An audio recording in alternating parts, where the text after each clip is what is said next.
In previous lecture we completed PV diagram.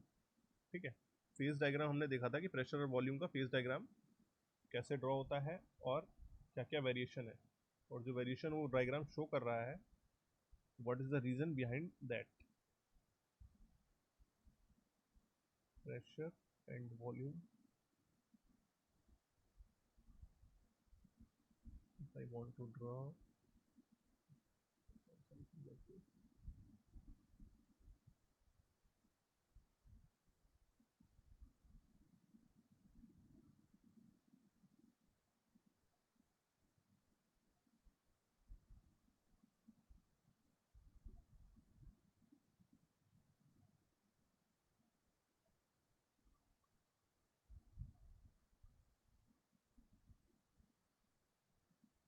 This region was solid, this one was solid plus liquid. Here liquid phase, here liquid plus vapor, and sorry, right side is vapor. This bottom is also vapor. ठीक है. After that ये हमने बोला था कि ये curve क्या है, ड्राई सैचुरेटेड और सैचुरेटेड वेपर कर्व है.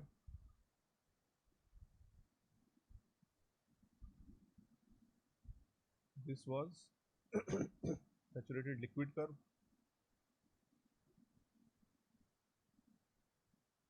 ठीक है. सॉरी, देखो मैंने दो चीजें बताई थी बेटा कि सैचुरेटेड लिक्विड कर्व, दो कर्व थे आपके पास.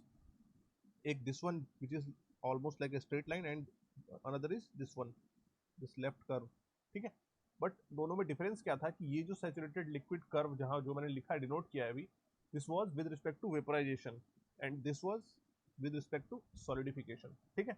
But because in thermodynamics we are dealing with only liquid and vapour region, we are dealing with liquid plus vapor and vapor region. So if anywhere you find that it is written saturated liquid, that means it has to be saturated liquid with respect to vaporization, with respect to solidification नहीं होगा. Keep that in mind. ठीक है. This point was critical point.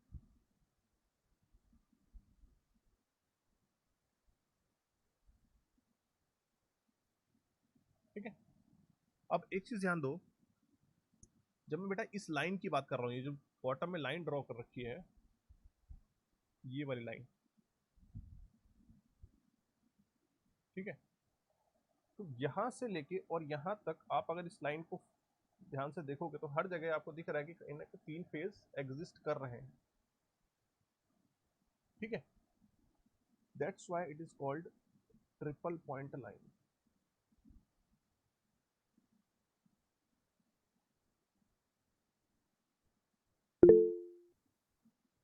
ठीक है.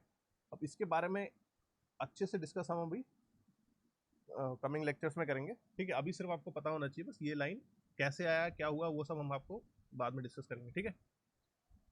अब देखो यहां से आपको अब एक चीज दिख रही है, जैसे आप, मैं अगर यहाँ पे different different pressure lines draw करूँ.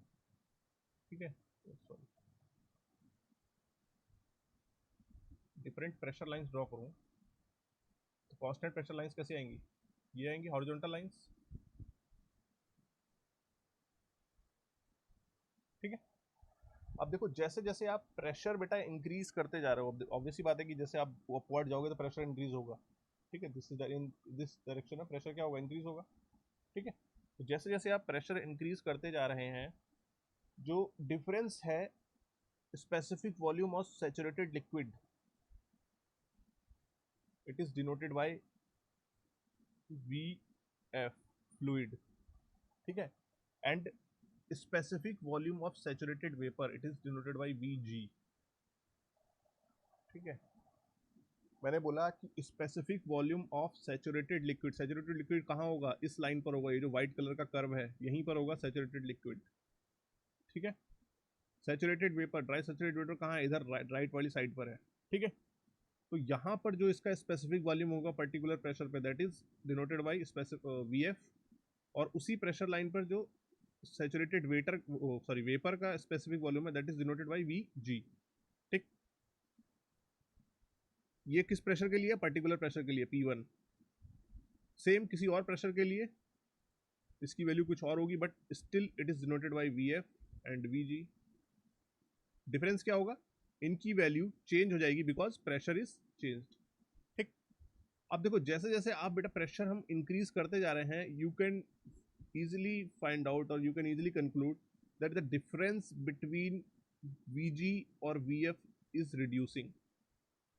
मतलब क्या हो रहा है कि जो specific volume of saturated vapour है और specific volume of saturated liquid है, उन दोनों के बीच में जो डिफरेंस है वो रिड्यूस होता जा रहा है। इसमें किसी को प्रॉब्लम है? No sir. ठीक है, तो ये आपको कैरेक्टरिस्टिक याद सॉरी, ये आपको कैरेक्टरिस्टिक्स याद रखनी है। जैसे जैसे आप प्रेशर की वैल्यू बढ़ाते जाएंगे, दोनों के बीच में जो वॉल्यूम डिफरेंस है सैचुरेटेड लिक्विड और सैचुरेटेड वेपर में, वो डिक्रीज होता जाएगा। ठीक, अब जो Vg की वैल्यू होती है at lower pressures, Vg is very very greater than Vf। आ रहा समझे क्या बोल रहा हूँ? यहाँ से आपको दिख रहा है, जब मैंने कल लास्ट लेक्चर में आपको दिखाया था तो मैंने पॉइंट डिनोट किए थे। ये पॉइंट कौन सा था? 1, this point was 2, this point was 3, this was 4 and this was 5, then 6।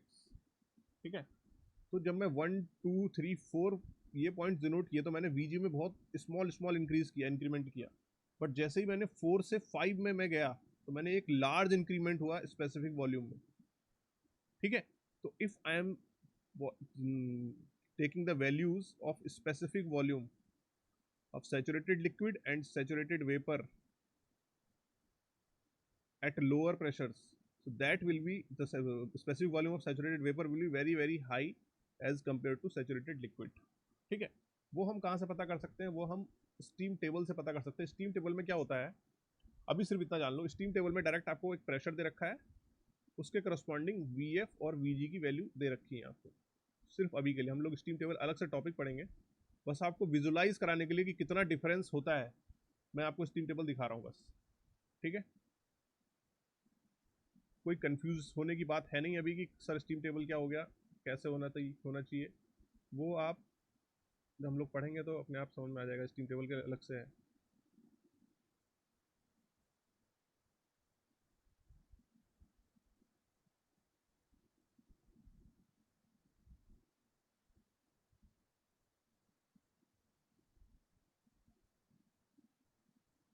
देखो बेटा, सबको PDF दिख रही है?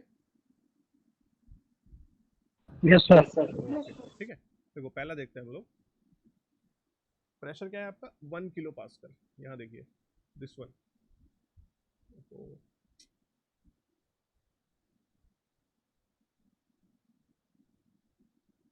Pressure is 1 kilo pascal. इसके करस्पॉन्डिंग बेटा VF की वैल्यू देखो कितनी आ रही है, 0.001। ठीक है, और उसी प्रेशर के करस्पॉन्डिंग VG की वैल्यू देखो 129। आ रहा समझ में कितना क्या कहते हैं वास्ट डिफरेंस है VG और VF की वैल्यू में। सिमिलरली 2 किलो पास्कल क्या वैल्यू है? 0.001001। यहाँ पे क्या है? 66.99। ठीक है, तो मैंने बोला जैसे जैसे आपका प्रेशर, अब जैसे जैसे प्रेशर इंक्रीज करता जाएगा, ठीक है, अब देखो धीरे धीरे जैसे जैसे प्रेशर इंक्रीज करता जाएगा, इसका जो डिफरेंस है वो रिड्यूस होता जाएगा। ठीक है, अगर आप हायर प्रेशर पे देखोगे तब डिफरेंस कम होता जाएगा। ठीक है, ये देखो 13,000 किलो पास्कल, दोनों में क्या डिफरेंस आ रहा है? रिड्यूस हो रहा है डिफरेंस। ठीक है, वही हमने अभी PV डायग्राम से देखा है, सेम चीज हमने, सेम क्या कहते हैं बिहेवियर हमने अभी PV डायग्राम से देखा है। ठीक, तो वही आपको स्टीम टेबल में शो हो रहा है। ठीक है, तो ये जो कंडीशन है कि specific volume at saturated liquid is very very less than the specific volume of saturated vapour, इसका यूज हम लोग स्टीम टरबाइन में करते हैं। बहुत ही बेनिफिशियल नेचर है ये। अगर ये नेचर हमें नहीं मिलता, ये वाला, ये जो VF is very very less than VG,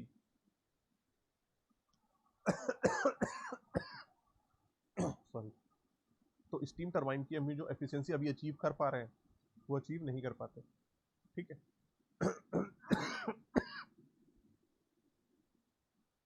sorry for the disturbance, अभी तक जरा मामला ठीक नहीं हुआ है, ठीक है। चलिए, यहाँ तक किसी को कोई डाउट है? No sir. ओके। दूसरी चीज मैंने आपको ये बताई थी बेटा, ये जो लेफ्ट साइड वाला कर्व है that is steeper and this right side curve is slant, more slant है। और स्टीपर क्यों है और ये स्लैंट क्यों है, मैंने दो रीजन दिए थे आपको कि जैसे जैसे हम ऊपर जा रहे हैं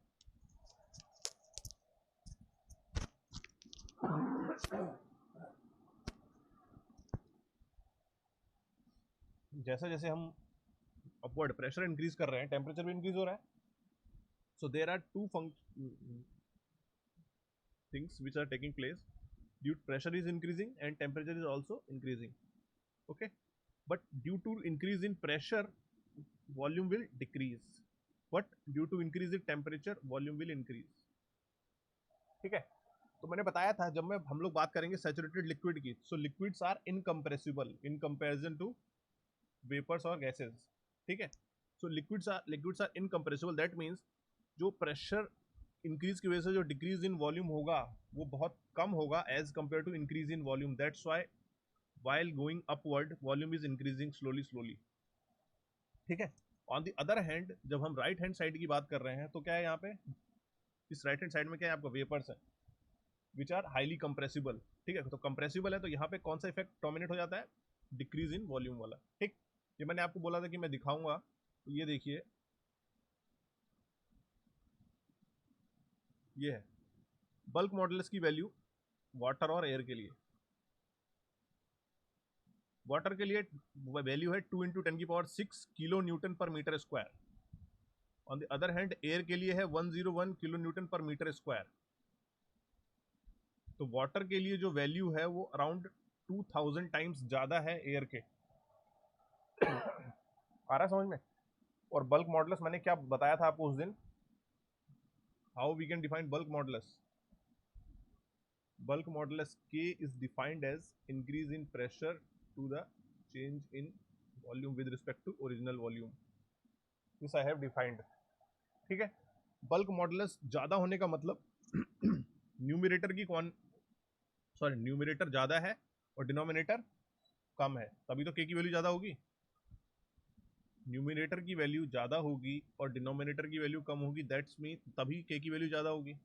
अब न्यूमिरेटर की वैल्यू ज्यादा है इसका मतलब मेरे प्रेशर जो चेंज इन प्रेशर है वो ज्यादा है और चेंज इन वॉल्यूम वो क्या है, कम है। इसका मतलब क्या हुआ कि कोई ऐसा सब्सटेंस विच इज इनकम्प्रेसिबल, मैं उसको हाई प्रेशर चेंज कर रहा हूँ, मतलब प्रेशर बहुत ज्यादा इंक्रीज कर रहा हूँ, still there is a very less change in volume, that's why it is called incompressible substance.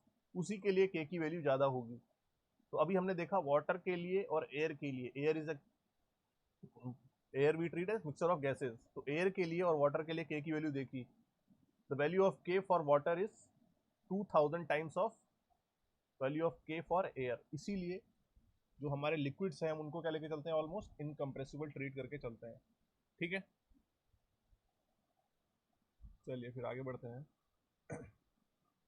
Next is isotherm lines on PV diagram.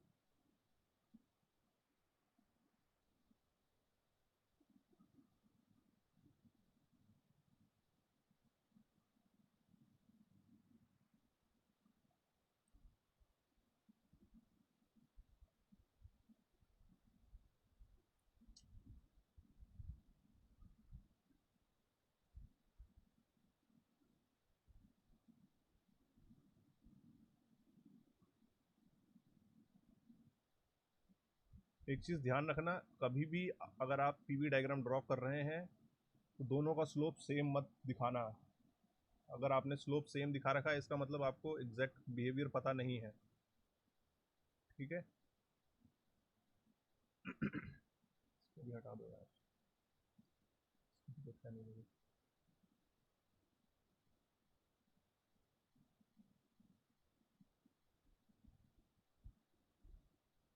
ठीक है, this is liquid liquid plus vapour and vapour. ठीक, अब अगर मैं draw करूं constant pressure lines, so we all know constant pressure line will be horizontal lines.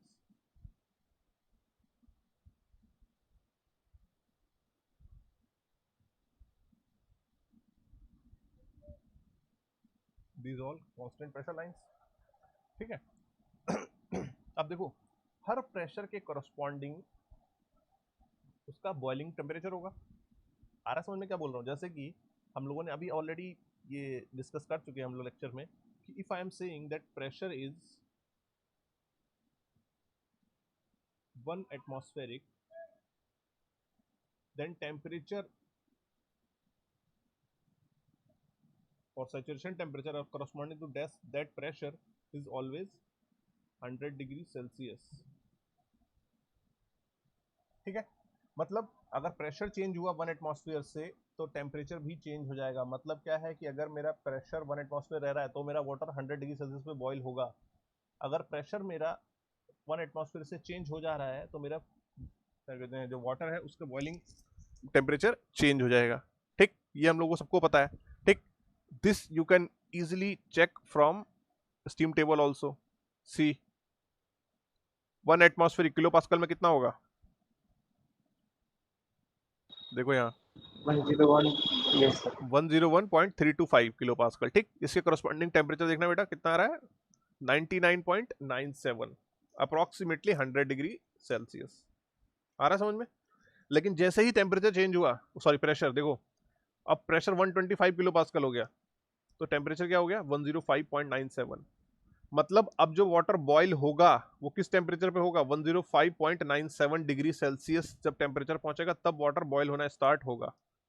ठीक है, similarly और इंक्रीज करो 150, क्या हो गया टेम्परेचर? 111.35 और इंक्रीज हो गया। तो जैसे जैसे प्रेशर इंक्रीज होता जा रहा है करस्पॉन्डिंग सैचुरेशन टेम्परेचर भी इंक्रीज हो रहा है। सैचुरेशन टेम्परेचर क्यों कह रहे हैं? क्योंकि इसी टेम्परेचर पे फेज चेंज स्टार्ट हो रहा है, that's why we are calling it saturation temperature.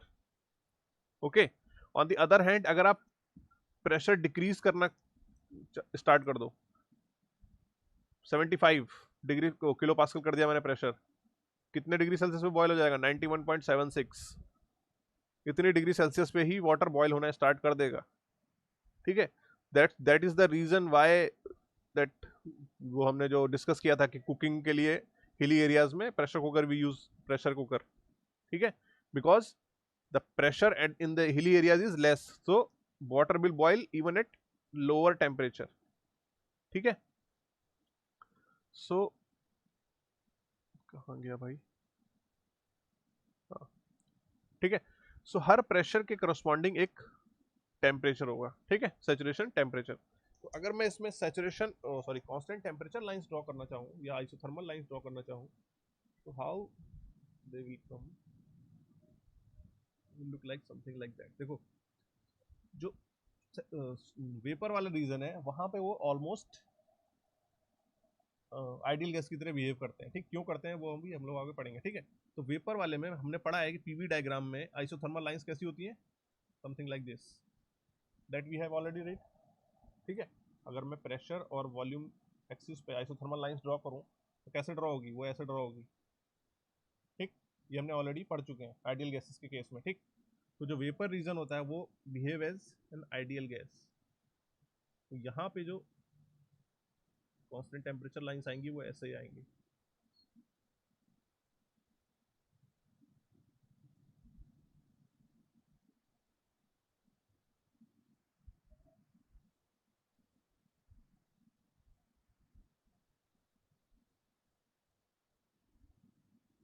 ठीक है, अब जैसे ही टू फेज रीजन आता है, देखो टू फेज रीजन में जब फेज चेंज हो रहा है तो टेम्परेचर चेंज नहीं होता और प्रेशर भी चेंज नहीं हो रहा है। दैट मीन्स दोनों कांस्टेंट रहेंगे तो प्रेशर भी चेंज नहीं होगा और टेम्परेचर भी चेंज नहीं होगा, तो दोनों क्या होंगे? ओवरलैप करते हैं during two phase region. Similarly यहाँ भी ओवरलैप करेंगे, this will overlap and this will. ठीक है, आ रहा समझ में क्या बोल रहा हूँ? ड्यूरिंग फेज, देखो पूरी प्रोसेस बेटा कांस्टेंट प्रेशर प्रोसेस है, हमने अभी ऑलरेडी ये हमने डिस्कस कर रखा है। At constant pressure we are heating the water और liquid substance in liquid phase to up to vapour phase, constant pressure process हो रही है, ठीक। अब जब फेज चेंज होगा तो टेम्परेचर भी कांस्टेंट हो जाएगा, ठीक है। So that's why during phase change region pressure and temperature lines will coincide, ठीक है। लेफ्ट साइड में वेपर रीजन था, तो वेपर रीजन में बिहेवियर ऐसा ही होगा जैसा इन केस ऑफ आइडियल गैस, ठीक। अब जब मैं बात करता हूं इधर लिक्विड रीजन की, तो लिक्विड रीजन में वी नो दैट अभी हमने ऑलरेडी देख रखा है कि लिक्विड रीजन में क्या था, प्रेशर और टेम्परेचर दो का इफेक्ट आ रहा था, ठीक। बट यहां पर मैंने टेम्परेचर को क्या कर दिया है, कांस्टेंट कर दिया है। ये सारी ग्रीन कलर वाली लाइन क्या है, कांस्टेंट टेम्परेचर लाइन है। इसका मतलब इसका इफेक्ट अब नहीं आएगा, टेम्परेचर इंक्रीज हो ही नहीं रहा है, टेम्परेचर कांस्टेंट है। तो सिर्फ किसका इफेक्ट आएगा, प्रेशर का। Because of that volume will slightly decrease. अब ये भी ज्यादा डिक्रीज इसलिए नहीं होगा क्योंकि लिक्विड इज और लिक्विड्स आर इनकम्प्रेसिबल। तो जो टेम्परेचर लाइंस आएंगी यहां पर वो ऑलमोस्ट वर्टिकल लाइंस होंगी।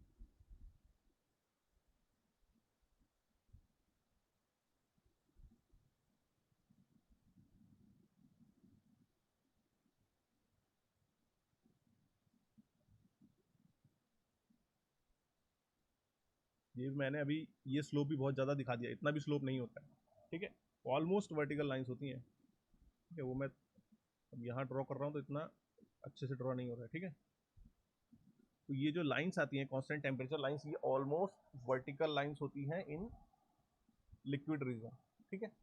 सो let us say this is T is equal to, वहाँ से टेम्परेचर उठाते हैं, कितना था 91.76।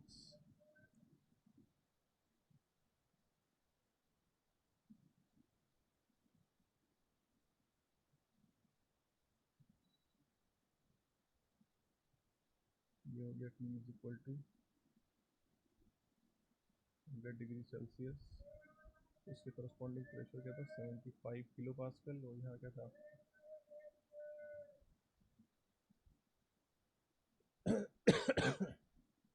so this is 120 के करस्पॉन्डिंग टेम्परेचर इज, सॉरी 125 है, 105.97।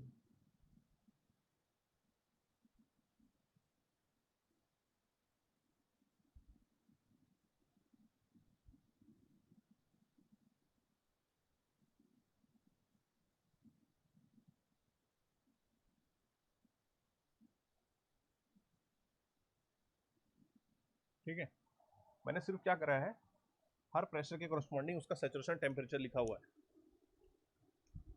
ठीक है। जो ग्रीन लाइंस हैं these are constant temperature lines, जो यहाँ से स्टार्ट हो रही है। Let me show you once again, ये यहाँ से स्टार्ट हो रही है, फिर कांस्टेंट प्रेशर लाइन पे कॉन्साइड हो रही है, उसके बाद ऑलमोस्ट वर्टिकल हो जा रही है in liquid region. This is one constant temperature line और आइसोथर्मल लाइन और आइसोथर्म, ठीक है। Similarly another isotherm is this top one, this one,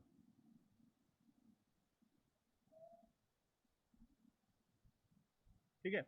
अब देखो हर प्रेशर के करस्पॉन्डिंग एक आइसोथर्मल लाइन होगी, ठीक है। कैसे, जैसे आपको दिख रहा है कि बेटा ये जो आइसोथर्मल लाइन है वो ये है, ब्लू कलर में जो मैंने क्या कहते हैं हाईलाइट कर रखी है, इसके करस्पॉन्डिंग बेटा ये लाइन किस प्रेशर लाइन से कोइंसाइड कर रही है वो आपको चेक करना है। तो जैसे ही आप चेक करोगे कि यहाँ पर प्रेशर लाइन कौन सी पास हो रही है इस लाइन से, तो आप यहाँ देखोगे 75 किलो पास्कल वाली लाइन पास हो रही है इस आइसोथर्म से। इसका मतलब अगर ये प्रेशर है तो इसके करस्पॉन्डिंग सैचुरेशन टेम्परेचर क्या होगा, 91.76। आ रहा समझ में।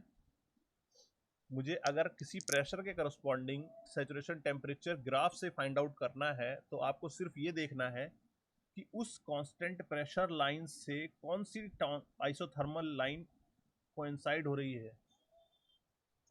आ रहा समझ में। During that two phase region जो लाइन भी कोइंसाइड हो रही होगी वही उसके करस्पॉन्डिंग सैचुरेशन टेम्परेचर होगा। तो अगर मुझे 75 किलो पास्कल के करस्पॉन्डिंग देखना है तो ये है constant pressure line 75 kilo pascal की। इससे कौन सा लाइन कोइंसाइड हो रही है? ये वाली टेम्परेचर लाइन, ये वाली 91.76। ठीक। सिमिलरली अगर मुझे 101.325 किलो पास्कल पे देखना है, कौन सी लाइन है? ये सेकंड येलो लाइन, ये है कांस्टेंट प्रेशर लाइन। इससे कौन सी कोइंसाइड हो रही है? ये वाली लाइन, ये आइसोथर्मल 100 डिग्री सेल्सियस वाली लाइन। आ रहा है समझ में? तो कैसे आपको पीवी डायग्राम से किसी प्रेशर के corresponding saturation temperature find out करना है, इसमें किसी को डाउट है? No sir. Anyone? No sir. No sir. No sir. ठीक है, ठीक है। अब देखो, ये तो हुआ प्रेशर के करस्पॉन्डिंग सैचुरेशन टेम्परेचर। अगर मैं आपसे बोलूं कि टेम्परेचर के करस्पॉन्डिंग सैचुरेशन प्रेशर बताओ मुझे, तो भी आप बता सकते हो या नहीं बता सकते हो मुझे? मैंने बोल दिया कि भाई 91.76 टेम्परेचर है आपके पास, 76 डिग्री सेल्सियस टेम्परेचर है, इसके करस्पॉन्डिंग सैचुरेशन प्रेशर बताओ, तो आप बता सकते हो मुझे प्रेशर या नहीं? Yes sir. Yes sir. कैसे बताएंगे?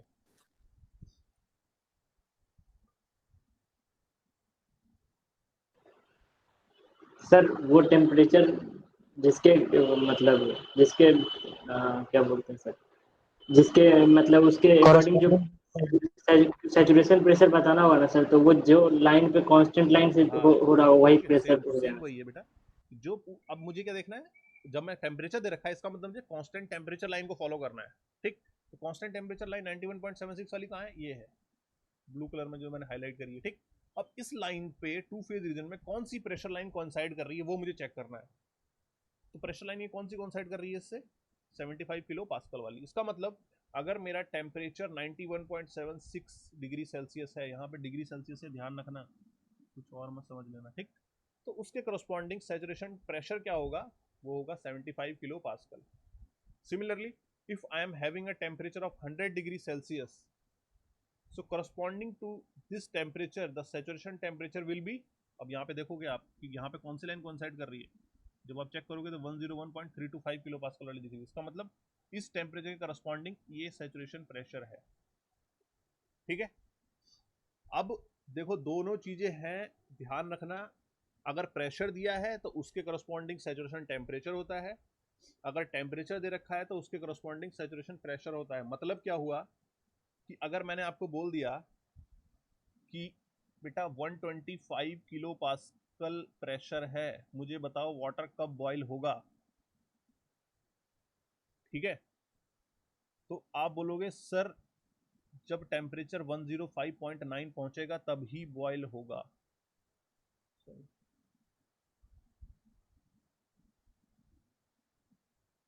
तभी बॉइलिंग स्टार्ट होगी या फेज चेंज स्टार्ट होगा। ठीक, दैट मीन्स ये प्रेशर गिवन था, इसके करस्पॉन्डिंग सैचुरेशन टेम्परेचर ये हो गया। यहां तक तो इसमें तो कोई दिक्कत नहीं है। ठीक, लेकिन जैसे ही मैं बात करता हूं रिवर्स की,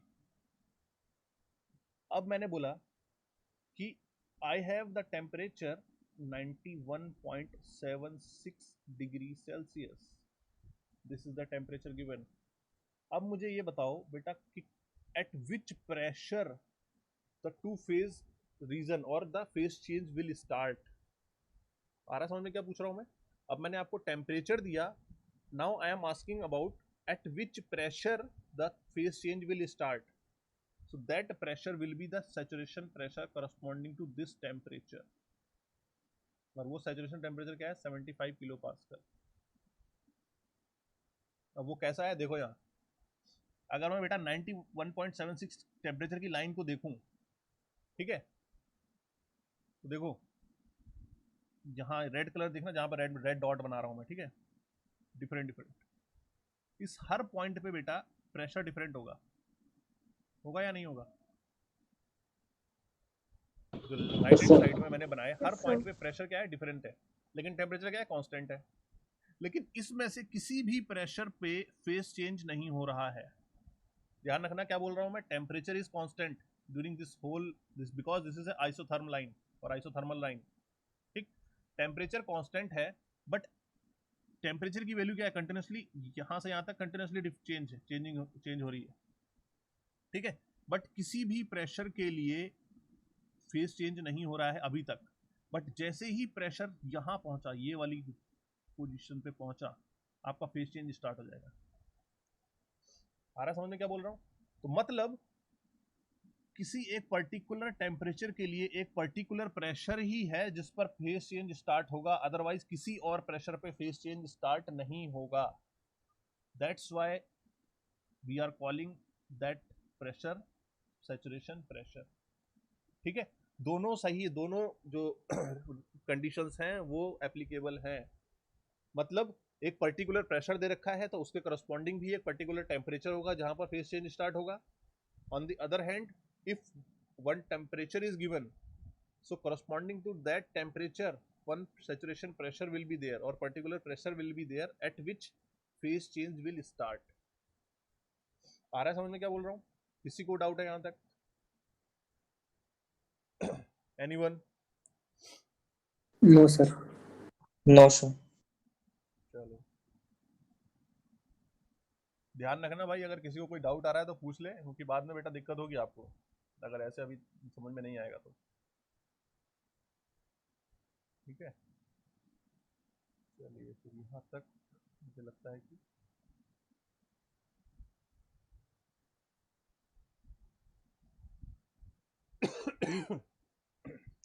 पीवी डायग्राम की कहानी यहाँ पे कंप्लीट हो गई है। ठीक, next is our TS diagram, temperature entropy diagram.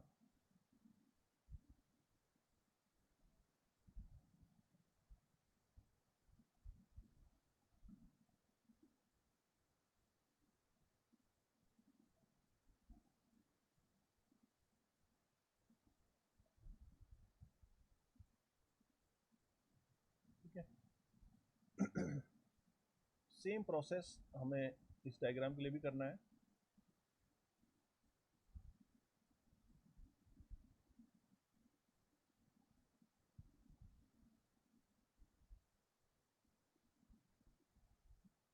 yes.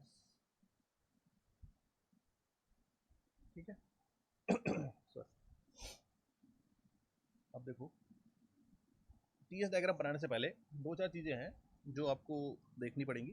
ठीक है, देखो बेटा, हम लोग जो भी प्रोसेस कर रहे थे अभी तक, हमने जो भी प्रोसेस की है तो हमने कैसे की है, क्या जूम करके किया है कि हमारे पास एक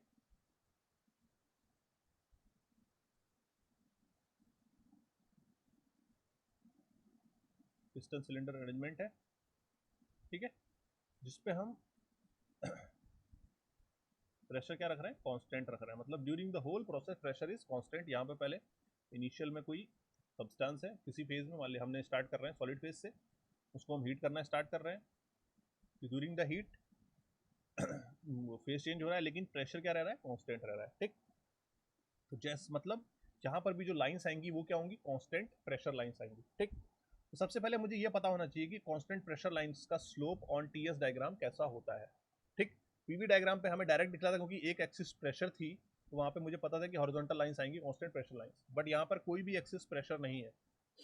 that means I should know how the variation of constant pressure lines are in is in TS diagram.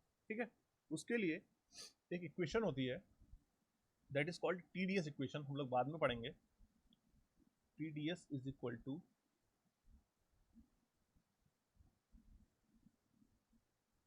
DH minus VdP। ठीक है, this is one TDS equation. ठीक है, ये हम लोग अभी सेकंड लॉ जब पढ़ेंगे उसके बाद पढ़ेंगे। ठीक है, और बस ध्यान रखो कि ये एक TDS इक्वेशन है which is applicable for every substance every process. ठीक है, ऐसा कुछ नहीं है कि सिर्फ रिवर्सिबल प्रोसेस के लिए एप्लीकेबल है या इरिवर्सिबल के लिए एप्लीकेबल है। ठीक, अब जैसे ही मैंने बोला कि कांस्टेंट प्रेशर है, क्योंकि मुझे कांस्टेंट प्रेशर लाइंस ड्रॉ करनी है, pressure is constant, that means dp is 0, और constant pressure process all substance dH is equal to क्या होता है, बताओ? CPDT। CPdT। ठीक है, because the pressure is constant means constant pressure process है, तो मुझे ये सोचना नहीं है कि वो आइडियल गैस है या नहीं है। कांस्टेंट प्रेशर प्रोसेस के लिए मैं किसी भी सब्सटेंस के लिए DH is equal to CPdT लिख सकता हूँ। ठीक, so from here we will get TDS is equal to CP dt. ठीक. So if I want to find out dt over ds at constant pressure, what will come? T over CP. मतलब जो slope है वो directly proportional है temperature के. जैसे जैसे temperature increase करता जाएगा स्लोप की वैल्यू इंक्रीज करती जाएगी. For current analysis we will take CP as constant, कि सीपी की वैल्यू उस पर्टिकुलर सब्सटेंस के लिए चेंज नहीं हो रही है. ठीक. So we can say that dt over ds at constant pressure is proportional to temperature. यहां तक किसी को कोई दिक्कत है? ठीक है. इसका मतलब जो स्लोप है वो डायरेक्टली टेम्परेचर के प्रोपोर्शनल है. जैसे जैसे टेम्परेचर इंक्रीज करेगा स्लोप इंक्रीज करेगा. इफ टेम्परेचर इज कांस्टेंट तो slope will also be constant. ठीक है. अब देखो कैसे होगा. अगेन फिर से हम वही से स्टार्ट करेंगे पॉइंट 1 से.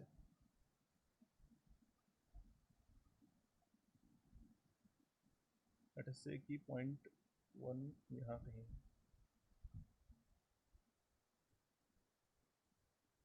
This is point 1. अब पॉइंट 1 क्या था ये याद है या फिर से लिखना पड़ेगा? याद है सर. ठीक है. पॉइंट 1 बेटा क्या था? जहां पे सॉलिड रीजन था. ठीक. सॉलिड फेज में था सब्सटेंस और सैचुरेटेड पॉइंट नहीं था. ये मतलब आपको हीट ऐड और एक्सट्रैक्ट करने में ये तुरंत फेज चेंज नहीं हो रहा था. ठीक. जैसे ही आप पॉइंट 1 से आप इसको हीट देना स्टार्ट करोगे तो क्या होगा? क्योंकि सैचुरेशन स्टेट नहीं है तो इसका मतलब क्या है? टेम्परेचर इंक्रीज होगा. अब जैसे ही टेम्परेचर इंक्रीज होगा प्रेशर क्या है? कांस्टेंट है. तो कांस्टेंट प्रेशर लाइन का स्लोप किसके करस्पॉन्डिंग हुआ? टेम्परेचर के. इसका मतलब slope will be a increasing one. ये लाइन जो आएगी आपकी क्या आएगी? With increasing slope. ठीक. कहां पहुंच गए आप? पॉइंट 2 पे. This is point 2. 2 पॉइंट कौन सा आ गया? Saturated solid with respect to fusion. मतलब अब आपने थोड़ी सी भी हीट इसको अब सप्लाई की the solid will start melting. ठीक है. और solid will start converting into liquid phase. ठीक है. अब देखो जैसे ही फेज चेंज होगा बेटा, फेज चेंज में क्या होगा? टेम्परेचर कांस्टेंट रहेगा. ठीक है. टेम्परेचर भी कांस्टेंट है, प्रेशर भी कांस्टेंट है. टेम्परेचर कांस्टेंट है that means during this process temperature will remains constant. तो टेम्परेचर इंक्रीज नहीं कर सकता. तो लाइन कैसे आएगी? Horizontal line. आ रहा समझ में? क्योंकि फेज चेंज हो रहा है और during phase change we know that temperature remains constant. अब टेम्परेचर कांस्टेंट रह रहा है इसका मतलब ऑब्वियस सी बात है आपको हॉरिजॉन्टल डायरेक्शन में ही मूव करना पड़ेगा. ठीक. This comes 2 to 3. अगेन अब 3 पॉइंट कौन सा है? Point 3 is saturated liquid with respect to solidification. ठीक है. अब अगेन आप इसको हीट करना स्टार्ट करोगे तो क्या होगा? अब ये फेज चेंज नहीं करेगा. अब टेम्परेचर इंक्रीज होगा. तो अगेन टेम्परेचर इंक्रीज होगा तो आपका क्या कैसे आएगा स्लोप? फिर से again increasing slope. This one and this is 4 point. ठीक है.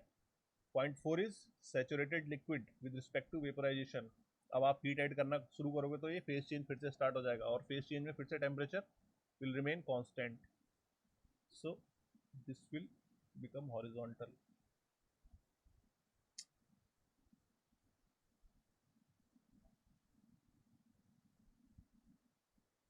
ठीक है. और अगेन ये 5 पॉइंट आया आपका. उसके बाद फिर से अब क्योंकि वेपर ऑलरेडी हो चुका है अब आप और हीट करोगे तो क्या होगा? सिर्फ वेपर का टेम्परेचर इंक्रीज होगा. तो again increasing slope. Anywhere you will get 0.6. इस प्रोसेस में किसी को कोई डाउट है कि सर ऐसे क्यों ड्रॉ हुआ? No. इस पूरी लाइन पे बेटा प्रेशर कांस्टेंट है. ध्यान रखना this whole line is constant pressure line.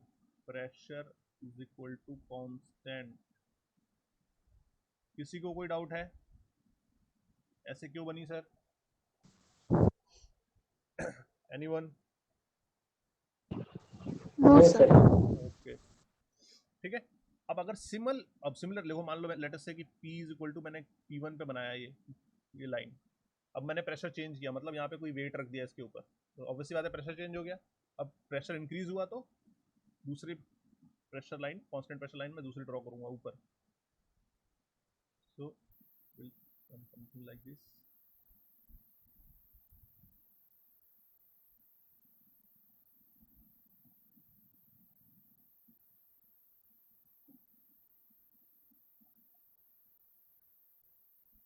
ठीक है, अगेन कोई और pressure line, constant pressure line,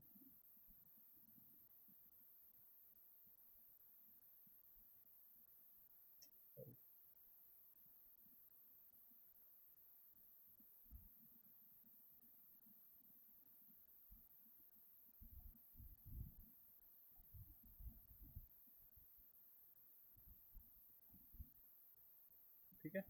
ये point 1 dash 2 dash 3 dash 5 dash 6 dash, again 1 double dash 2 double dash 4 double dash 6 double dash. ठीक है, सिमिलरली जैसा हमने पीवी डायग्राम के लिए किया था सेम वही हमें यहाँ करना है। आपको सिर्फ ये जो पॉइंट्स है, जैसे 2 पॉइंट है, 2 पॉइंट के लोकस को ज्वाइन करना है, 3 पॉइंट के लोकस को ज्वाइन करना है, 4 पॉइंट के लोकस को ज्वाइन करना है, 5 पॉइंट के लोकस को ज्वाइन करना है। मतलब जो भी सैचुरेशन स्टेट्स हैं उनके लोकस को आपको ज्वाइन करना है, बस दैट्स इट। ठीक है, जब हम इसको ज्वाइन करते हैं तो we'll get a TS phase diagram something like this।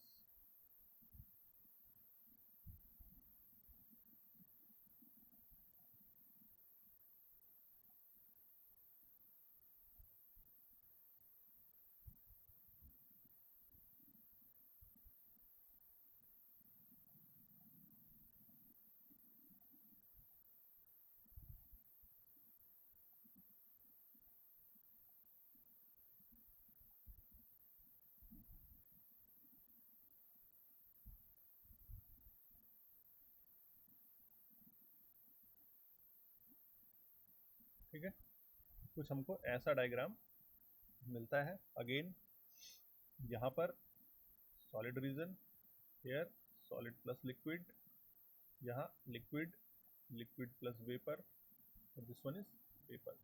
ठीक है, this pressure is P1, let us say P is equal to P2, P is equal to P3। फिर से वही सारी कहानी, right hand side curve is saturated vapor curve,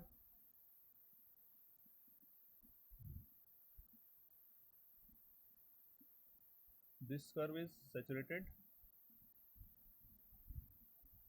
liquid curve।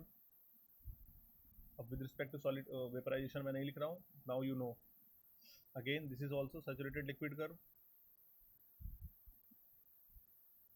but with respect to solidification this is saturated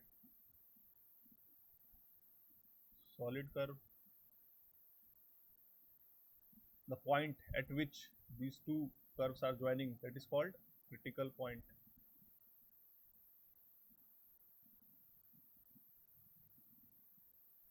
ठीक है, and again this line is called triple point line।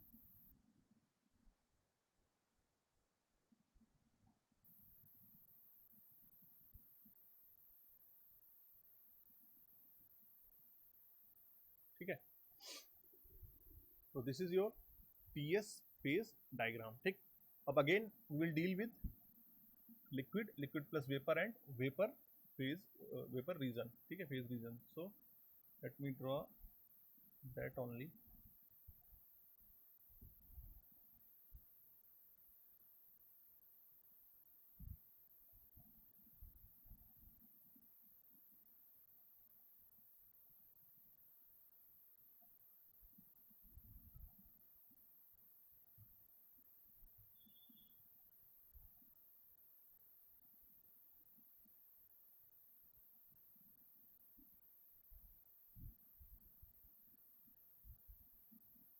ठीक है, so liquid, liquid plus vapor and vapor, this is also vapor।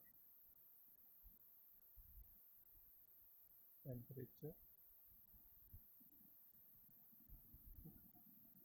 Constant pressure line if I want to draw, इसको मिटा दो यार, कोई जरूरत नहीं है।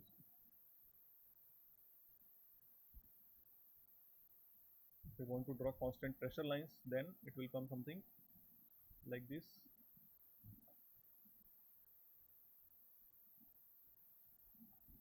किसी को कहीं भी डाउट हो पूछ लेना, ये नहीं कि बैठे रहो।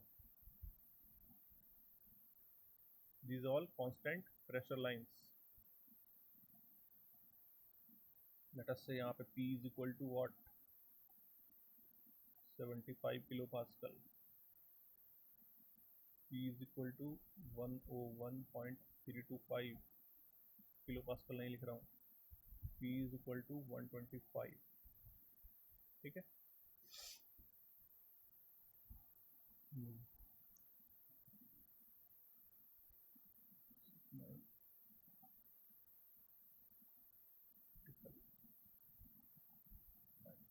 ठीक है, अब देखो जब आप इस कर्व को देखोगे एनालाइज करोगे बेटा, तो आपको दिख रहा है कि जो सैचुरेटेड लिक्विड वाला कर्व है, the entropy of saturated liquid curve is increasing while increasing the temperature.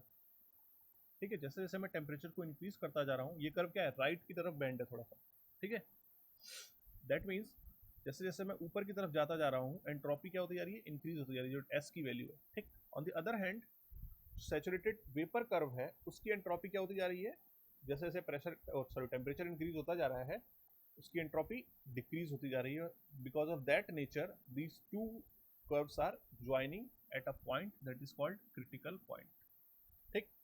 अब ऐसा क्यों हो रहा है, why the entropy is increasing and entropy is decreasing in case of saturated liquid and saturated vapour, ठीक है। So for that we tell you that ds जो change in entropy होता है, it is equal to change in heat divided by temperature for an internally reversible process, ठीक है। देखो entropy वगैरह बेटा अभी आप लोगों ने पढ़ी नहीं है, ठीक है, तो अभी सिर्फ आप मैथमेटिकली समझ लो।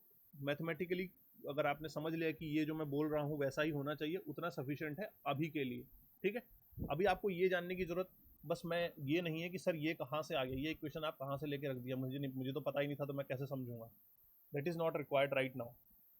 आपको सिर्फ यहाँ पे क्या देखना है कि ये कर्व ऐसा ट्रेंड क्यों शो कर रहा है और ये कर्व ऐसा ट्रेंड क्यों शो कर रहा है, that for that mathematical expression is sufficient, ठीक है। अब एंट्रोपी को डेल क्यू बाई टी क्यों लिखते हैं, वो हम लोग जब एंट्रोपी तक पहुंचेंगे तो इजीली आपको समझ में आ जाएगा, ठीक है। So ds is equal to del Q by T. अब अगर कांस्टेंट प्रेशर प्रोसेस है, तो कांस्टेंट प्रेशर प्रोसेस के लिए I can easily right dq क्या लिख सकता हूं मैं, mcp dt लिख सकता हूं, नहीं लिख सकता हूं। अरे कांस्टेंट प्रेशर प्रोसेस के लिए cp dt लिख सकता हूं, नहीं लिख सकता हूं। Yes sir, yes sir, yes sir, yes sir. हाँ, तो अगर मैं इंटीग्रेट करूंगा तो s2 माइनस s1 क्या हो जाएगा, mcp ln T2 by, ठीक है। From here you can easily analyze or visualize that if temperature T2 is greater than temperature T1, so this S2 minus S1 will be greater than 0, ठीक है। अब S2 minus S1 is greater than 0, that means S2 is greater than S1, मतलब entropy will increase। आ रहा समझ में?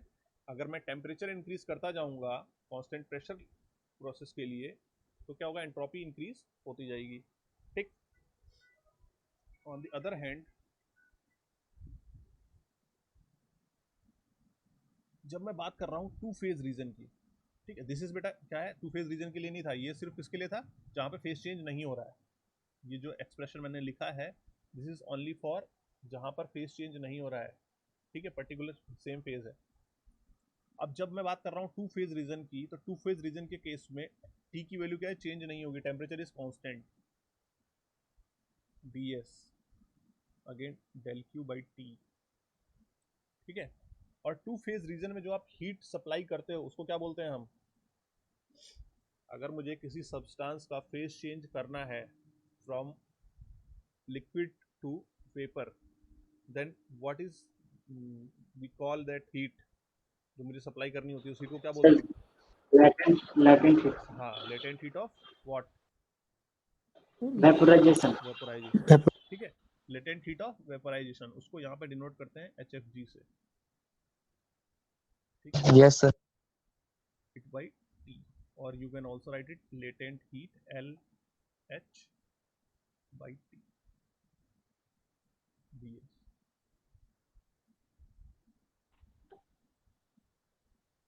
ठीक है।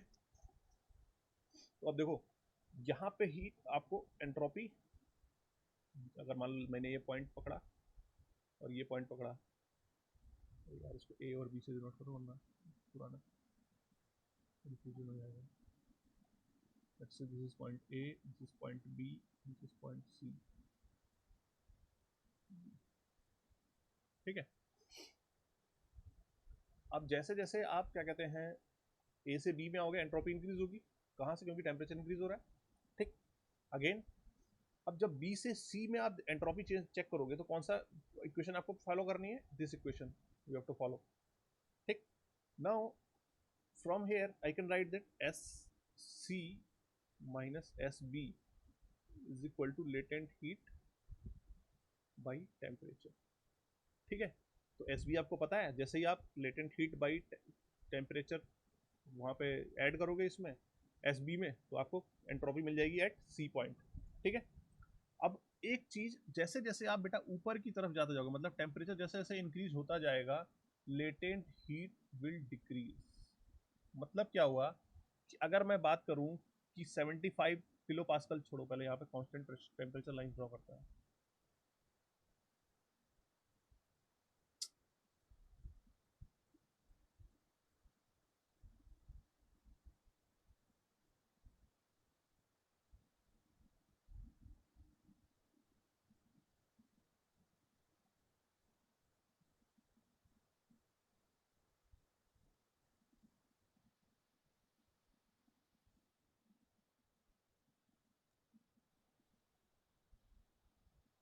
ठीक है।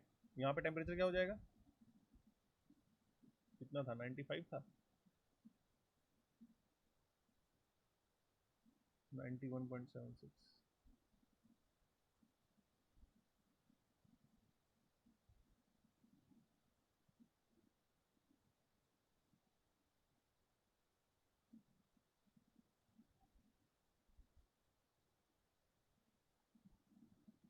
ठीक है। तो जैसे जैसे आपका टेम्परेचर इंक्रीज होता जाएगा, मतलब अगर आपके पास वाटर है 91.76 डिग्री सेल्सियस पे, ठीक है, और इस प्रेशर पे है, ठीक, तो आपको जो सेम वाटर को वेपर में कन्वर्ट करने के लिए ज़्यादा हीट प्रोवाइड करनी पड़ेगी as compare to same water at 125 degree kilo pascal and 125 degree Celsius. आ रहा समझ में क्या बोल रहा हूँ? डिग्री सेल्सियस का कुछ कर दिया मैंने, 105 है,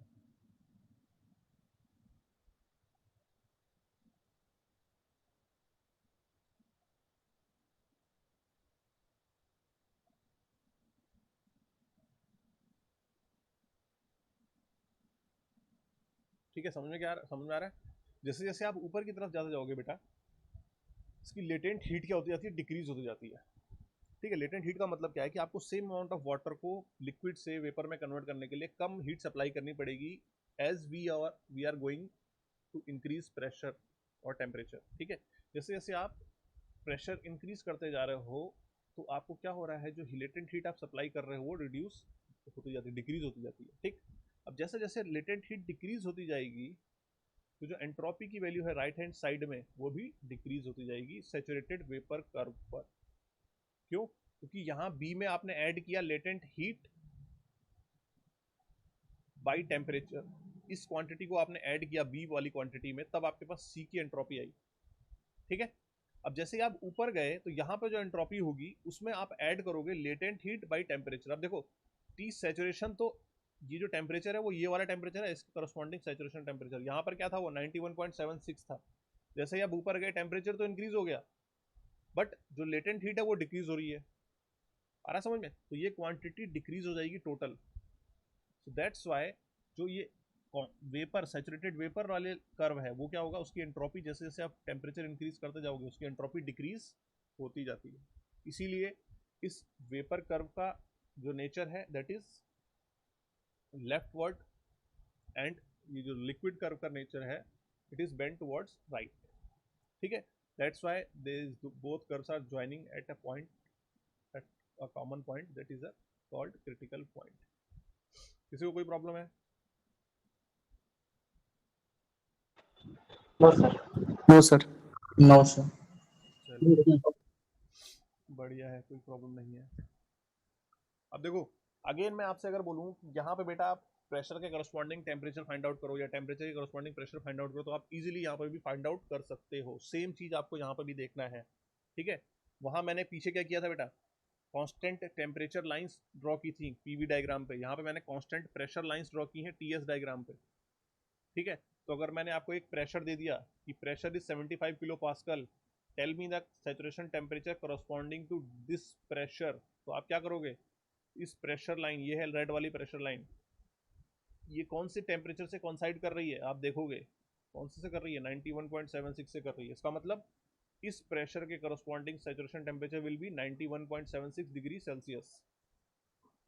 okay, similarly if I am saying that for a pressure 101.325 kilopascal, what will be the saturation temperature, again you will check for this pressure line which temperature line is coinciding in two phase region, you will see that 100 degree Celsius line is coinciding with this pressure line, so saturation temperature corresponding to this pressure is 100 degree Celsius।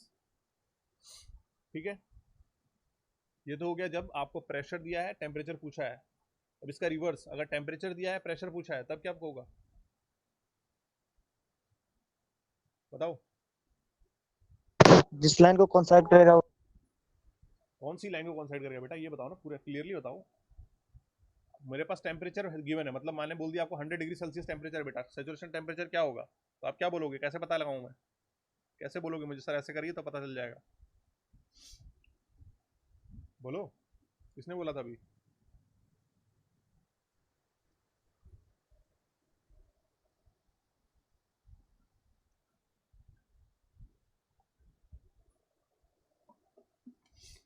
Sir repeat कीजिए थोड़ा सा question को sir. अरे question को repeat, मैंने अभी आपको समझाया कि अगर प्रेशर दे रखा है उससे करस्पॉन्डिंग सैचुरेशन टेम्परेचर आप कैसे फाइंड आउट करोगे इस डायग्राम में। अब मैं पूछ रहा हूँ आपको टेम्परेचर दे रखा है उसके करस्पॉन्डिंग प्रेशर सैचुरेशन प्रेशर आपको फाइंड आउट करना है, कैसे करेंगे?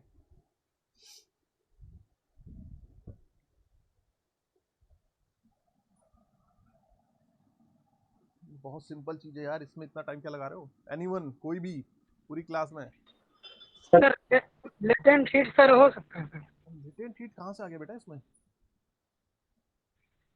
अभी जो बताएं सर वो जो अगर जो इंक्रीज करेगा तो लेटेंट हीट उसका डिक्रीज करेगा, हाँ तो उससे मतलब कनेक्ट करके निकाल सकते हैं? नहीं, उससे कुछ कनेक्ट नहीं करना है। सर टेम्परेचर के करस्पॉन्डिंग जो सैचुरेशन प्रेशर निकालने के लिए सर, जो टेम्परेचर की लाइन से कांस्टेंट प्रेशर लाइन जहाँ पे मिलेगा वो वाला लाइन हो गया सर। हाँ बस यार, अभी ये प्रेशर वॉल्यूम एक्सिस में हमने सेम चीज की है, और फिर तुम लोग सब बोल रहे हो कि हाँ समझ में आ गया समझ में आ गया, डिक्टो सेम चीज की है अभी प्रेशर वॉल्यूम डायग्राम में। टेम्परेचर गिवन है बेटा 100 डिग्री सेल्सियस, आपने कांस्टेंट टेम्परेचर लाइन देखी पहले, अब इस कांस्टेंट टेम्परेचर लाइन को कौन सी प्रेशर लाइन कोइंसाइड कर रही है टू फेज रीजन में, वो आपको चेक करना है बस। ठीक है, तो कौन सी, यहाँ पे देखो कौन सी कांस्टेंट प्रेशर लाइन कोइंसाइड कर रही है, ये वाली, ये रेड, ये जो मिडिल वन, दिस वन, ये तो कोइंसाइड कर रही है 100 डिग्री सेल्सियस को। अब ये कौन सी प्रेशर लाइन है, 101.325, इसका मतलब 100 डिग्री सेल्सियस के करस्पॉन्डिंग जो सैचुरेशन प्रेशर होगा वो क्या होगा, 101.325 डिग्री किलो पास्कल। मतलब क्या हुआ कि 100 डिग्री सेल्सियस पे भी अगर आपका वाटर है, बट जब तक प्रेशर 101.325 किलो पास्कल नहीं होगा फेज चेंज स्टार्ट नहीं होगा। आ रहा है समझ में? देख लो यहाँ से साफ साफ दिख रहा है आपको। ये देखो 100 डिग्री सेल्सियस लाइन है, ये देखो यहाँ इस पॉइंट को जहाँ पे मैंने रेड डॉट बनाया है, प्रेशर क्या है यहाँ पे बताओ, कोई बता सकता है प्रेशर क्या है यहाँ पे? Sir 125 kilo pascal. 125 kilo pascal. क्यों? क्योंकि इस पॉइंट से कौन सी प्रेशर लाइन पास हो रही है? 125 किलो पास्कल वाली लाइन। तो टेम्परेचर 100 डिग्री सेल्सियस ही है, बट प्रेशर क्या है? 125 किलो पास्कल। इसका मतलब यहाँ पर फेज चेंज स्टार्ट नहीं होगा। This is not saturation state. देख लो, आपको दिख रहा है और साफ साफ दिख रहा है कि ये सैचुरेशन कर्व पर है ही नहीं। जैसे जैसे आप आगे बढ़ते जाओगे, यहाँ पर आओगे, यहाँ पर कुछ और प्रेशर होगा, तो कोई दूसरी प्रेशर लाइन होगी, लेटेस्ट से कि कोई यहाँ ऐसा जा रही है, कोई और प्रेशर लाइन, ठीक है। यहाँ भी क्या है? सैचुरेटेड नहीं है स्टेट। क्यों? क्योंकि ये भी प्रेशर क्या है? 101.325 नहीं है। फिर और आगे बढ़े आप, प्रेशर और यहाँ पे जैसे ही पहुंचे आप इस वाले पॉइंट पे, at this point pressure is, कौन सी लाइन है? ये वाली लाइन है बेटा। और इस लाइन पर कौन सा क्या प्रेशर है? 101.325। Okay, the moment I achieved this pressure, that state is saturated state और saturation state. That means if I am now adding a small amount of heat to this liquid, it will start changing its phase. समझ में आ रहा है क्या बोल रहा हूँ?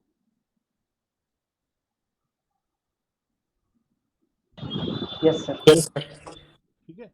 मैं बेटा बस सिर्फ आपको ये दिखाने की कोशिश कर रहा हूँ कि ये मत समझना कि अगर 100 डिग्री सेल्सियस, देखो 100 डिग्री सेल्सियस बेटा इस पूरी येलो लाइन पर टेम्परेचर रहेगा हमेशा, बट इसका मतलब ये नहीं है कि इस होल लाइन पर कहीं भी आपका फेज चेंज स्टार्ट हो जाए। नो, वो तभी स्टार्ट हो रहा है जब प्रेशर लाइन उसके करस्पॉन्डिंग वाली कोइंसाइड कर रही है, इंटरसेक्ट कर रही है। आ रहा है समझ में? यहाँ भी कोई और प्रेशर लाइन है, लेकिन प्रेशर डिफरेंट है, इसलिए फेज चेंज स्टार्ट नहीं हो रहा है। यहाँ भी प्रेशर डिफरेंट है, इसलिए फेज चेंज स्टार्ट नहीं हो रहा है। ठीक है, तो ये ध्यान रखना बहुत इंपॉर्टेंट है। छोटी सी चीज है लेकिन इंपॉर्टेंट बहुत है। ठीक है, आगे बढ़े। किसी को कोई डाउट है यहाँ तक? No sir. चलिए, और कुछ क्या बताना था? और इसमें कुछ था?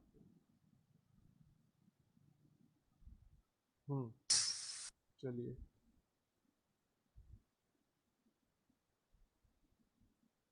Next is PT diagram.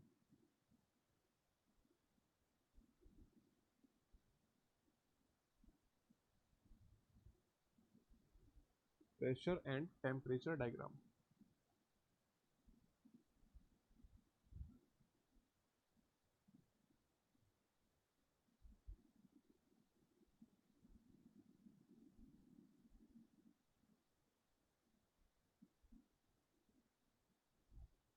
ठीक है, सेम प्रोसेस जो अभी तक हम करते हुए आ रहे हैं वो फिर से यहीं पे करेंगे।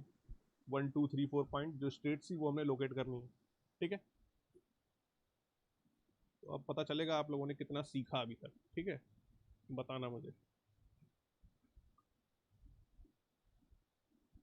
लेट अस से कि पॉइंट 1 इज, अब देखो कांस्टेंट प्रेशर लाइन है, प्रोसेस क्या हो रही है? कांस्टेंट प्रेशर प्रोसेस हो रही है। दैट मींस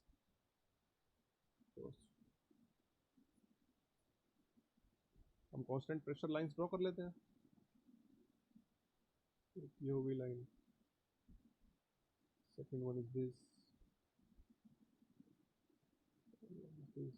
ठीक है, ये तीन different constant pressure line draw हो गई। अब मैंने डिनोट किया इसमें पॉइंट 1,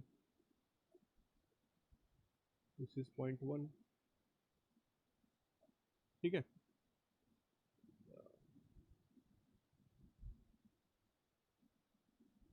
ठीक। अब पॉइंट 1 जो क्या था? सॉलिड था। अब जैसे ही आप इसको हीट करोगे ये किसमें कन्वर्ट होता था? सैचुरेटेड सॉलिड में। ठीक, अब ऑब्वियस सी बात है कि सॉलिड था, सैचुरेटेड सॉलिड में कन्वर्ट हो रहा है, तो टेम्परेचर इंक्रीज होगा, प्रेशर क्योंकि कांस्टेंट है तो कांस्टेंट प्रेशर लाइन पर ही आप थोड़ा आगे बढ़ जाएंगे। ठीक है, तो late us say this is my point 2। ठीक है, 2 टू 1 टू 2 क्या हो रहा है? फेज चेंज नहीं हो रहा है, टेम्परेचर इंक्रीज हो रहा है, इसलिए मैंने 2 पॉइंट को थोड़ा आगे बढ़ा दिया। ठीक, now point 2 is saturated solid. ध्यान रखना क्या बोल रहा हूँ, फिर से समझ लो। Point 2 is saturated solid. इसका मतलब ये हुआ कि जैसे ही आप इस सॉलिड को हीट करना स्टार्ट करेंगे और you will add the small amount of heat, it will start converting into liquid phase. That's why we are calling it saturated solid. ठीक है। And point 3 is saturated liquid with respect to solidification.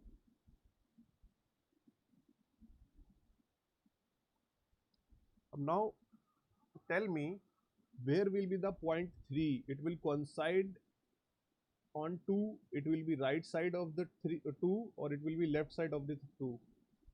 Point 3 आपका इस 2 point के right side में होगा, left side में होगा, या कॉन्साइड करेगा? कॉन्साइड क्यों कॉन्साइड होगा? कॉन्साइड होगा सर।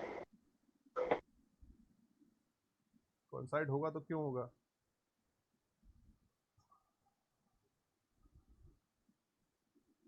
बताओ। सर फेज चेंज हो रहा है तो सर टेम्परेचर में सर चेंज नहीं होगा सर। तो 0 डिग्री आए तो 0 डिग्री वाटर बनेगा, हाँ 0 डिग्री वाटर होगा तो 0 डिग्री। ठीक है, क्योंकि बेटा फेज चेंज हो रहा है। इसका मतलब क्या है कि देखो प्रेशर तो ऑलरेडी कांस्टेंट है, क्योंकि जो भी प्रोसेस कर रहे हैं हम प्रेशर कांस्टेंट पे कर रहे हैं। ठीक, तो हमें इसी हॉरिजॉन्टल लाइन पे रहना है। अब during that phase change temperature is also constant. तो मतलब मैं अभी जो राइट साइड में मूव कर रहा था वो मूव नहीं कर सकता, क्यों? क्योंकि temperature is constant. That means point 2 and point 3 will coincide on a single point. This is point 2 and 3। कोई कंफ्यूजन है किसी को? Anyone? No sir. No sir. Okay, next. अब 2 to 3 पॉइंट क्या हो गया? Saturated liquid with respect to solidification. अब इसमें आप हीट ऐड करोगे अगर, तो क्या होगा? टेम्परेचर इंक्रीज होगा या कांस्टेंट रहेगा? इंक्रीज हो। इंक्रीज होगा। ठीक है, अब टेम्परेचर इंक्रीज होगा तो फिर से हम आगे बढ़ गए। लेट अस से कि 4 पॉइंट इज दिस। ठीक, and point 4 is saturated liquid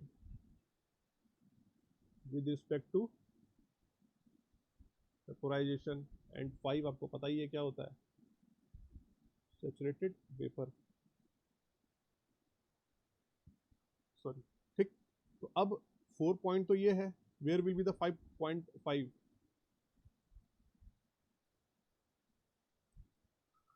बताओ।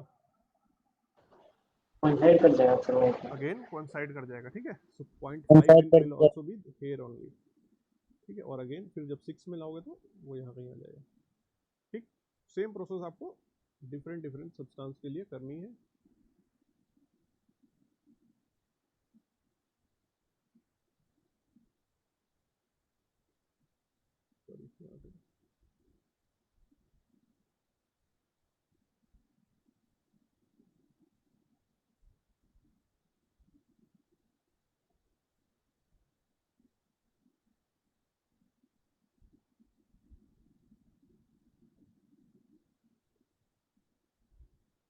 ठीक है, अब कौन से आपके क्या कहते हैं सैचुरेशन स्टेट कौन कौन सी है? 2 3 4 5। अब 2 3 कॉन्साइड हो रही है, 4 5 कॉन्साइड हो रही है। दैट मीन्स जब आप ज्वाइन करोगे इसको तो ये आपको एक लाइन मिलेगी,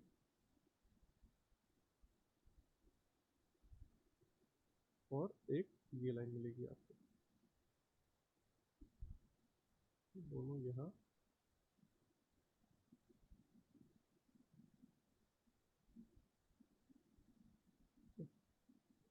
अगर इधर बनाते हैं तो ये आएगी।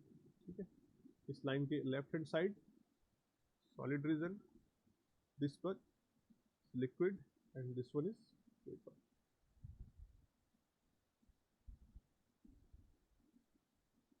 ठीक है,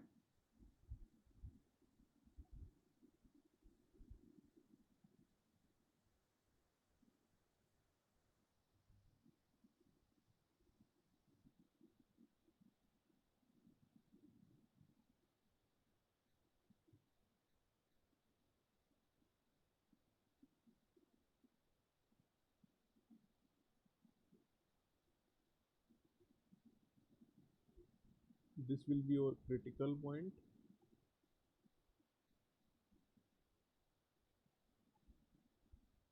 and this will be your triple point.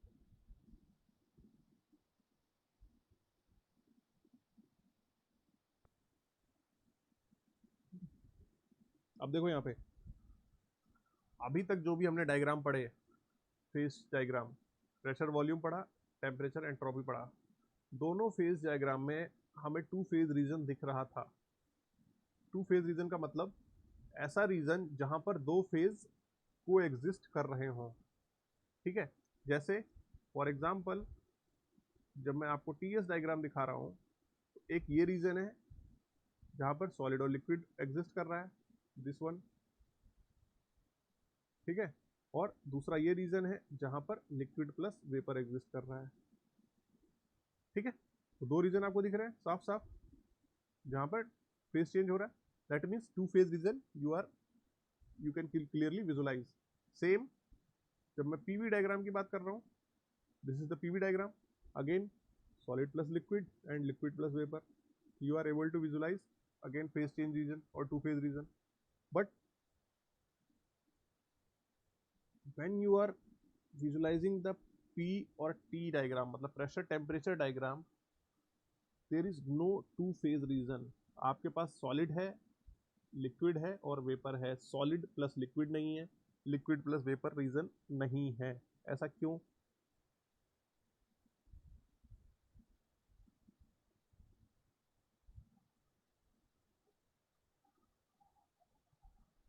बताओ। इस डायग्राम में अब नहीं है का मतलब ये नहीं है कि क्या कहते हैं वेपर और लिक्विड वेपर में चेंज होने से पहले मतलब टू फेज रीजन में आएगा ही नहीं। आ रहा समझे क्या बोल रहा हूँ? प्रेशर टेम्परेचर डायग्राम पे आपको शो नहीं हो रहा है, इसका मतलब ये नहीं है कि वो होगा ही नहीं, कि लिक्विड सीधे डायरेक्टली कन्वर्ट हो जाएगा। क्या बोल रहे हो? सर क्योंकि पॉइंट जो है ना कोइंसाइड कर जा रहा है इसलिए सर। हाँ, आ रहा है समझ में, because two points are coinciding, ठीक है। तो यहाँ पर आपको दिख रहा है बेटा ये वाला डायग्राम, अगर मैं टेम्परेचर वाला डायग्राम दिखाऊं आपको, तो ये वाला कर्व जो है, ड्रॉ करूं, दिस कर्व, ये येलो जिससे मैं डिनोट कर रहा हूं, और दिस कर्व, ठीक है, कोइंसाइड कर जा रहे हैं। मतलब आप ऐसा समझो कि अगर आप इसको इस डायरेक्शन से देख रहे हो, ठीक है, तो क्या होगा, ये कर्व और ये कर्व ओवरलैप कर जा रहे हैं। आ रहा समझ में? सो दैट्स वाई जो आपको टू फेज रीजन है वो दिख नहीं रहा है। सिमिलरली जब मैं सॉलिड लिक्विड की रीजन की बात कर रहा हूं, तो ये वाला कर्व और ये वाला कर्व, ये दोनों कोइंसाइड कर जा रहे हैं एक दूसरे के ऊपर। So that is the reason why you are not able to see the two phase region on pressure temperature diagram, ठीक है। this curve is called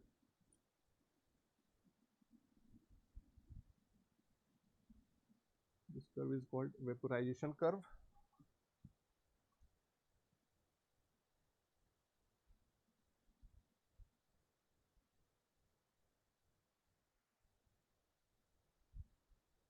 this is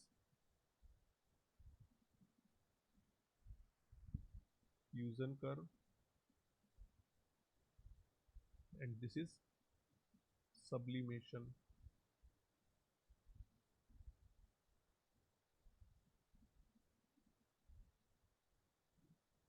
ठीक है। ये सब हो गया। अब ये जो फ्यूजन कर्व है, it is having a positive slope, ठीक है, but this fusion curve is valid for all substance except water. मतलब ये जो नेचर आता है फ्यूजन कर्व का, वाटर के केस में हमने, जब मैंने प्रेशर टेम्परेचर डायग्राम आपको दिखाया था, तो वाटर के, सॉरी, प्रेशर वॉल्यूम डायग्राम, तो मैंने बताया था कि वाटर कुछ डिफरेंटली बिहेव करता है, because the volume of water decreases while changing its phase from solid to liquid, ठीक है। सो दैट्स वाई जो वाटर के लिए कर्व आता है वो आता है विद नेगेटिव स्लोप।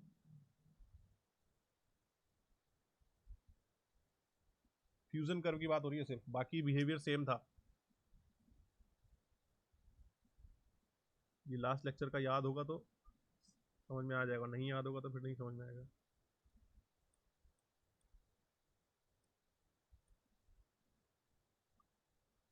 ठीक है, so this is fusion curve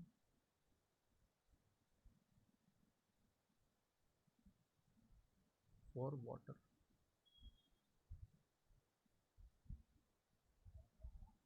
ठीक है, fusion curve with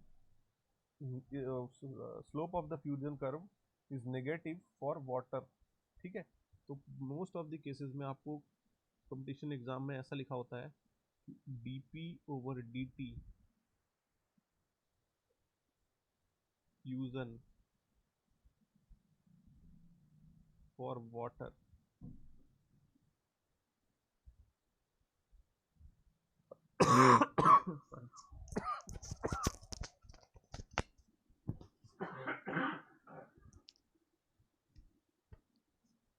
okay, dp over dt means slope of this curve.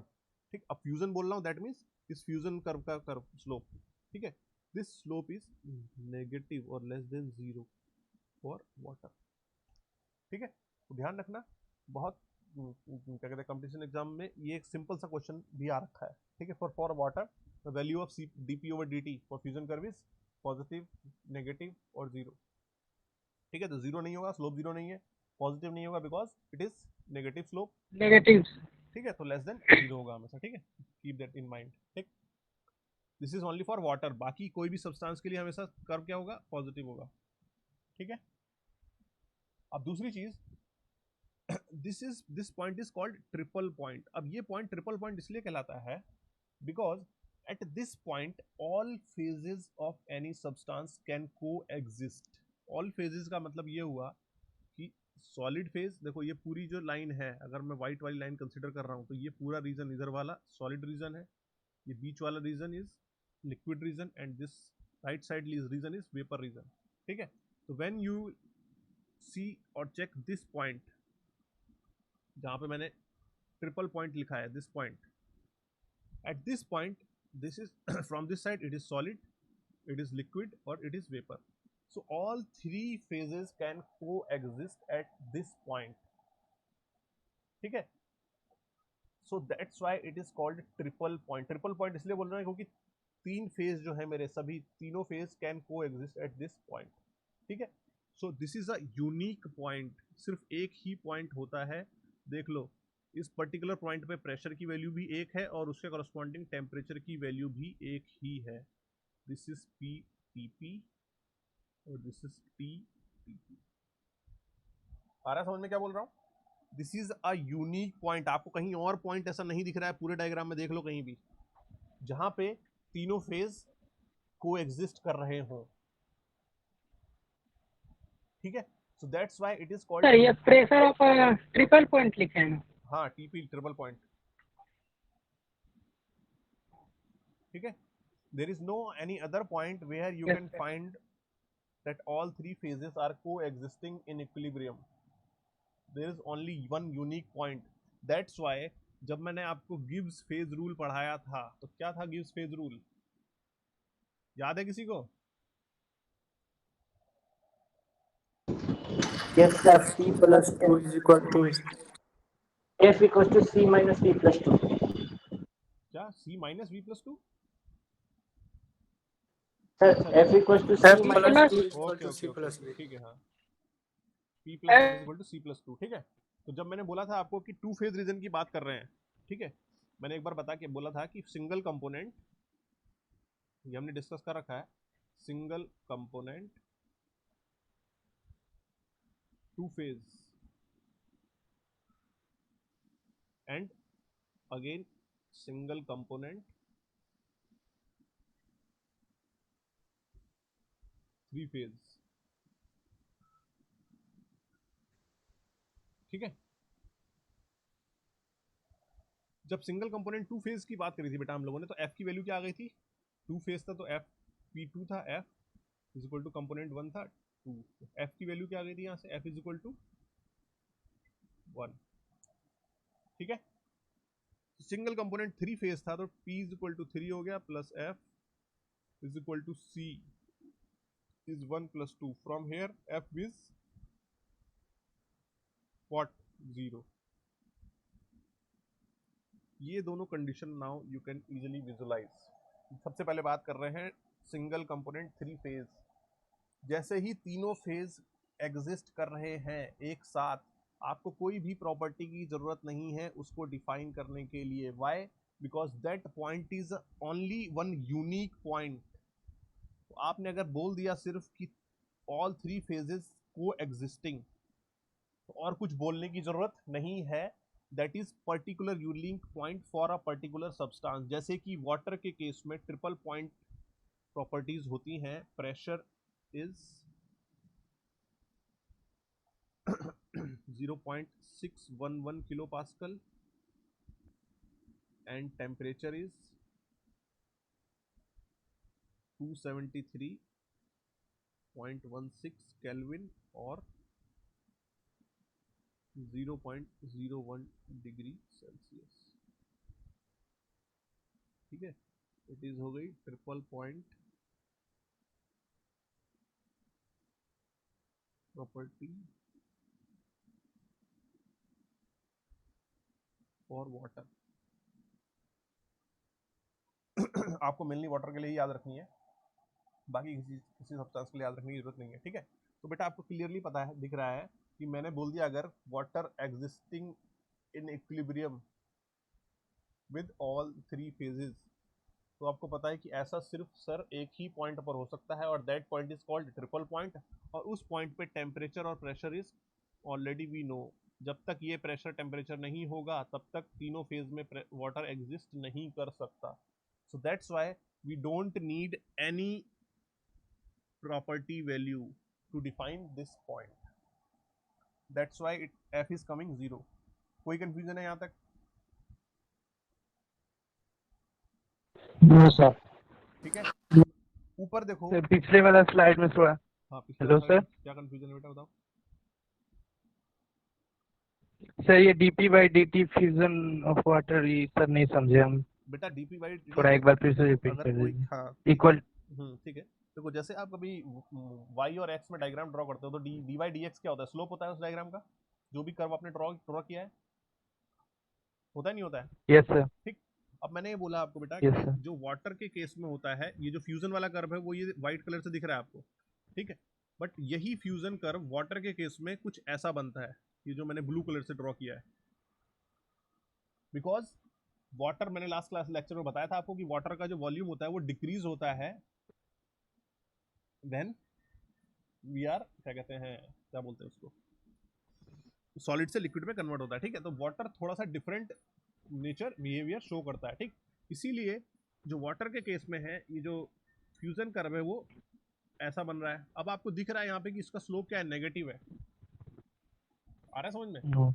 So that's why I have written dp over dt fusion for water is less than 0. मतलब slope of fusion curve for water is less than 0. Negative slope है. ठीक है? ठीक है. Okay. ठीक, तो अब f is equal to 0 समझ में आ गया. अब दूसरी बात करेंगे f is equal to 1 की.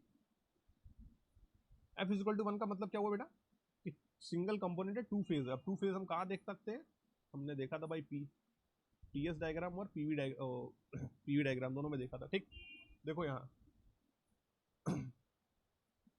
जैसे ही मैंने एक प्रेशर फिक्स कर दिया, ठीक है, लेट अस से I am saying that at pressure 101.325 kilopascal water existing in equilibrium in liquid and vapour phase. आपको टेम्परेचर बताने की जरूरत है मुझे?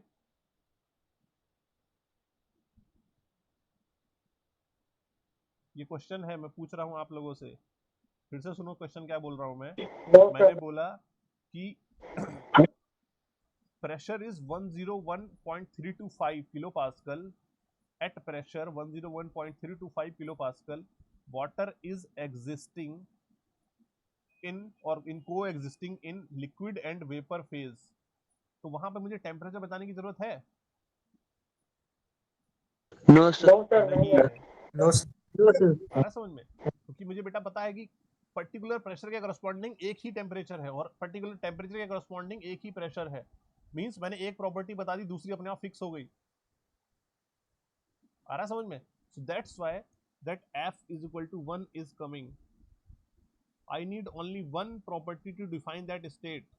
अगर टू फेज रीजन में है तभी, ध्यान रखना, टू फेज रीजन से अलग है तो एक ही टेम्परेचर पे डिफरेंट डिफरेंट प्रेशर पॉसिबल हैं। ये देख लो 100 डिग्री सेल्सियस पे ही जब टू फेज रीजन में नहीं है तो ये भी प्रेशर है, ये भी प्रेशर है और ये भी प्रेशर है, तो number of pressure lines possible है। लेकिन जब टू फेज रीजन में होगा तो हमेशा एक टेम्परेचर के करस्पॉन्डिंग एक ही प्रेशर है और कोई प्रेशर लाइन पास नहीं होगी यहाँ से।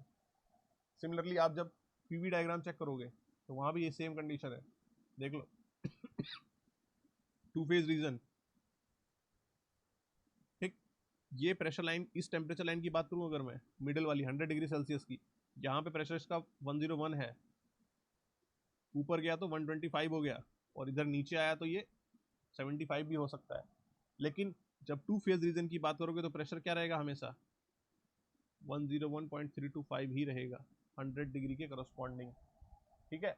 सो the moment you are fixing one quantity or one property, either pressure or temperature, other quantity is already fixed, so that's why you don't need two more than one क्या कहते हैं variable to define that state, ठीक है। यहाँ तक कोई confusion है किसी को? anyone? No sir. चलिए बढ़िया है, यहाँ तक confusion नहीं है तो आज की जो डिस्कशन है उसको यहीं तक रखते हैं, ठीक है। सर और पढ़ाइए ना। और पढ़ाई